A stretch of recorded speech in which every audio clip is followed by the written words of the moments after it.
Over to you, Louise, and Kate can share your slides.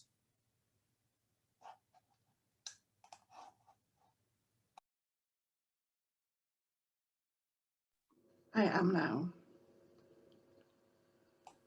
Can you hear me? We can. Okay. Okay, next slide, please. Thanks. Because I'm a cognitive behavioral therapist with an interest in older people, I did my master's research looking at the needs of people who were caring for loved ones with dementia and the effect that it had on them. And I've also interviewed others, perhaps hundreds over the years, after talks and at Christian events, although not as intensively as those for my research, of course. And at one event, a mother in her early 30s came up to our stand at a Christian event looking for information on dementia. She was with another lady who was a friend. This first lady, who was in her 30s, was looking after her mother, and she asked, "What's the best thing I can read? Have you got any information on it?"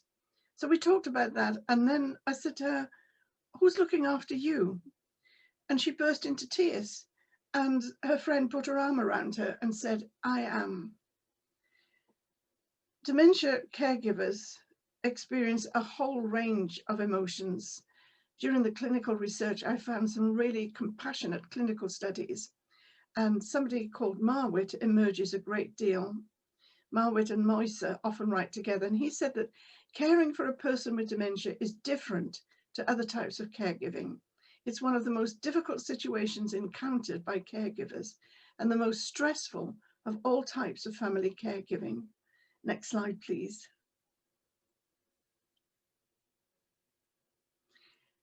So I researched and looked through and then wrote my first book about it, although my first book isn't here. I found that people who have the least dementia caregiver burden, those that are least affected emotionally and spiritually, were those that had the most support, particularly emotional and spiritual support. I found that friends from church fellowships were in general the most significant support. So it's important to stress again that each case of dementia is unique. There is so much information published that's really broad brushstroke. You have to know the person with dementia. You have to know them intimately as you can, to be able to meet their needs.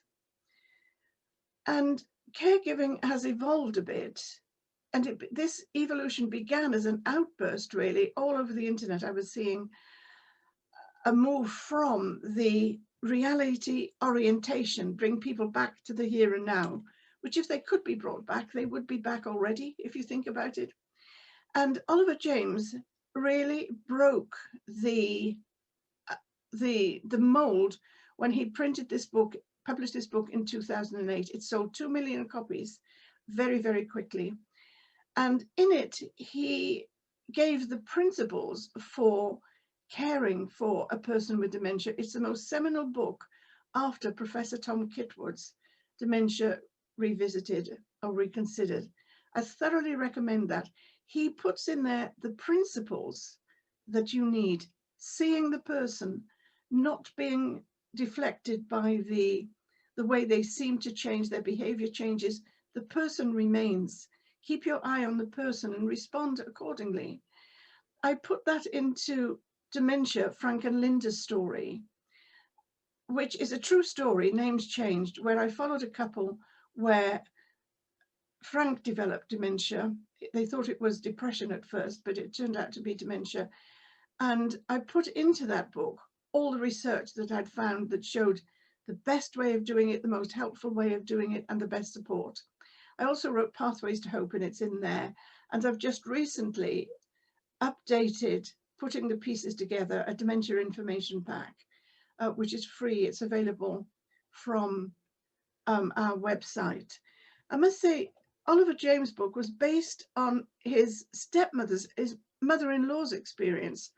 She was a professional carer, and she pioneered new approaches.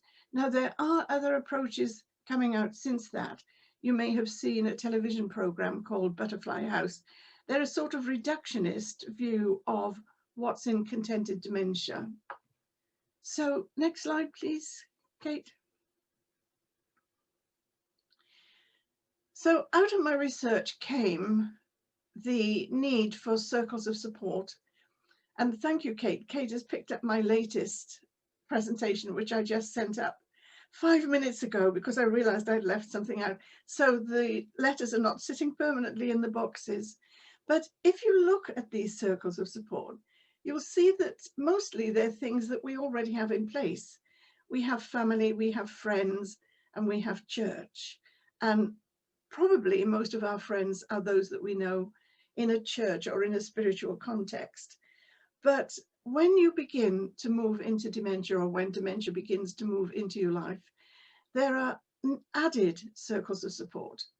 There are social charities like Alzheimer's and the wonderful dementia friends with the Admiral nurses, who seem to be still London-centric, but they're pretty wonderful. And social services, who in some parts of the country are very helpful and some parts are not. And of course, there's your medical thing. So these circles of support are essential if you're going to be able to give the best care, if you're going to be able to construct a virtuous circle where you as a caregiver are supported, so you can give the best support to your loved one. If you're good, they're good. And some have great support from their neighbours, their local community. For instance, I live in a cul-de-sac. It has a great community spirit. One of my neighbours is the best CCTV I've ever come across, and we all rely on her. But everybody kind of keeps an eye unconsciously on one another. So next slide, please. I think information I found as part of my research is the biggest support that anyone caring for someone with dementia can have, because as one lady said to me after her husband had died, she said, "It's so wrong. There isn't enough published about dementia. We don't understand it until it happens." But that isn't true, actually. There's a whole heap of stuff published about dementia, but who wants to read about it? It's so depressing. Who wants to read about it until you need to know about it? And because each person and each case is unique, a mixture of the personality and the pathology, it's not possible to apply everything to you.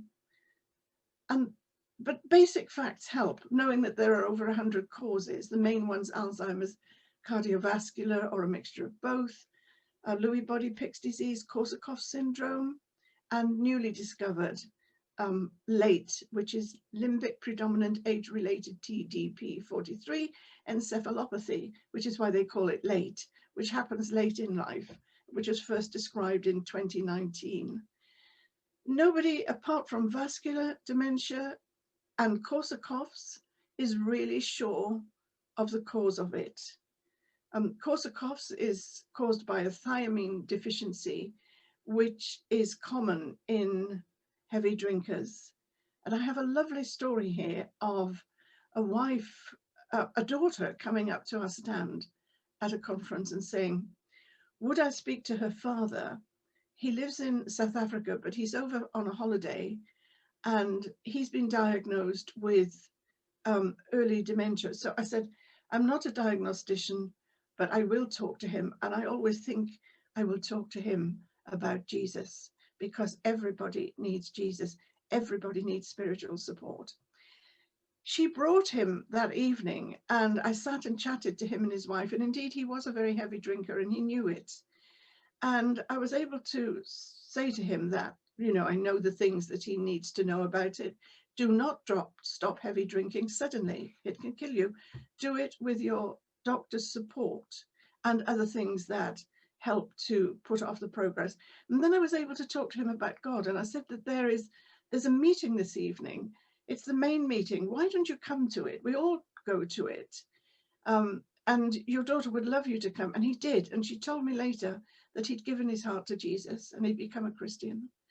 So I never saw him again. But one of the things that is so important to know is that even in the deepest dementia, people will respond to a spiritual approach.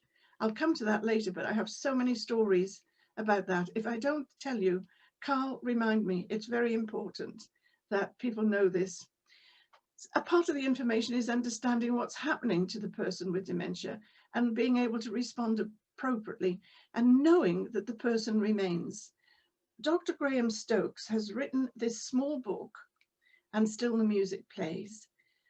Dr. Stokes was, maybe still is, head of Bupa Medical and in charge of delivery of services in care homes. And these are little stories, case studies, simply written about how people in his care homes displayed behavior that was puzzling. He took the trouble to find out what was going on and how once the caregiver understood what was going on, was better able to respond. He's not a Christian, but they're written with such compassion. It's a small book. You can read it in a couple of evenings, and I can't recommend it strongly enough. Next slide, please. So from the circles of support, what do I need from my family? You need their involvement, their encouragement and their conversation, help in planning the future. What can you do for me? How can I help? Regular visits, offers to keep the person company. You need all this. But sadly, in families, dementia often causes splits and strains. Male adult children, for example, often deny, they're totally in denial that mum or dad has dementia. They'll say things like, she just needs to get a grip. And again, Marwitt and Mouser and others say, don't attack this denial because it's a form of protection for them. And as reality dawns, they experience the deep grief of the soul. Where you have a family that can plan together, it makes so much difference. A lady who was the youngest of 6 children told me that she took her mother into her home to look after her, but her greatest grief was that her siblings, and she had 5 of them, weren't helping. So I asked her, well, why are they saying it? She hadn't thought to ask because she was quite an introvert lady. So she emailed them, and they all said it's because they just didn't know how to be with their mother. They didn't like to see her like this, and nobody helped them understand what would help her in their visits. And that's one of the things that we put in our dementia information pack. The best way of visiting a person with dementia, I've included bits from the book that I wrote with Dr. Jennifer Butte, who is a GP diagnosed with dementia. She was also a fellow of the Royal College. She's been living with it for 14 years, but she helps others in the village that she's living in. She has 130 people living in the village, and she says they are all her mission field, but she helps in very practical and spiritual ways. Can I have the next slide, please? Friends. I think I found in my life that friends are incredibly precious. I don't think there's enough money in the world that would compensate for the lack of friends. Your friends often are closer to you than your family, and they're less likely to be put off the person with dementia than your family. They don't have that intimate relationship to begin with. So have them visiting, bringing outside news, bringing offers of help, emotional support, assurance and prayer, sharing the scriptures. A lady that I spoke to recently about how she was coping in lockdown says that she misses so much people from church who used to just drop in. But she has a friend in an administrator at one of our homes that's near her who goes for a walk each day, used to go for a walk each day, who would walk around her house, knock on a window, and then Irene would open the door and they would stand at a distance and talk and pray. And she would bring news of church. And you know, do you need any shopping? And she would give emotional support of the sort that said, you are doing so well. Do you realize what a good job you're doing? Next one, please. What do I need from my GP? Well, a sympathetic and listening manner. And one GP told me several years ago that as far as understanding dementia and understanding how to help cope with it, he said that GPs were in their infancy in that respect. But I think it's improved a great deal now. It's still very difficult for GPs to find, in some parts of the country, local helps that they can refer the person to. It's very much a postcode lottery, but they will know about medication and other sources of help available if there are any. And they are a direct line how to access specialist advice. So next slide, please. What do I need from social services? Well, first of all, you need to get them. Social care is in a dreadful state at the moment. There wasn't much reference to it in the Queen's speech, just that it was being looked at. You need to know how to access support, direction to other sources of help, and someone to contact, and even practical advice, how to claim benefits. Next slide, please. And what do you need from your church? You need to know that you're prayed for. You need to know that you're not slipping off the radar. You need to know that someone there, as Pippa described with the telephone service, is happy to keep in touch with you. You need someone to contact for prayer support. And you do need that spiritual support and encouragement. Never let anybody slide under the radar. And when possible, home visits make so much difference. Next slide, please. The thing you need to know most of all is that the person remains, that the behavior may change as the person is responding to changed circumstances. Dr. Graham Stokes describes a very genteel, discreet lady who was lovely in every way except when the dressings on her legs were changed. Then she would bite and spit and scratch and punch, and she would do everything. She became a different person. But his analysis showed that as a child, she'd been abused for years as she was growing up by her stepfather.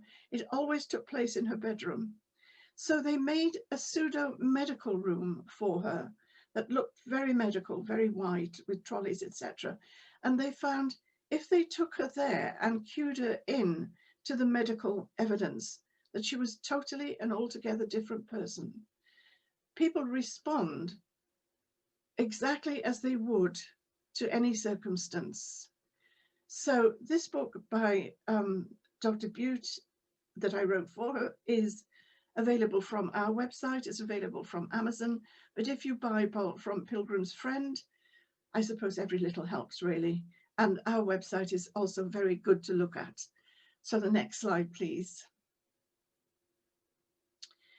Resources on our website include, and this is repeating myself so I won't stay long, we have a number of resources. We have visiting a person with dementia, making a dementia-friendly church, and this lovely picture of holding a cup of hot chocolate is a reminder that carers, you have to look after yourself. My books describe how to look after yourself, not to forget that you are the atlas on which your world is being held at the moment, and how to strengthen yourself there. It's very difficult to say everything that I would like to say in such a short time. But if you have questions after today's questions, if you just Google my name, my links will come up. So there's my, can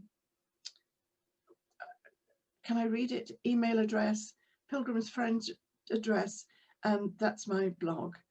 So I hope I haven't just hosed you with information, that I've given some insight into the circles of support that you need. Thank you, Louise. That was super helpful. I've put your email address in the chat if anybody wants to email you afterwards, because you have gone, there's a lot of information there in just 20 minutes. Yeah. Thank you for your slides. I must confess that they were in good shape. Any formatting issues will have come as they went through the ether. So If there was any misformatting, that didn't come from you. So just to make that clear. Friends, we've now got 15 minutes for some questions. So I'm going to scoop a few out of the chat and put them to our panel. And whilst I'm doing that, we'll start at the beginning with Dave.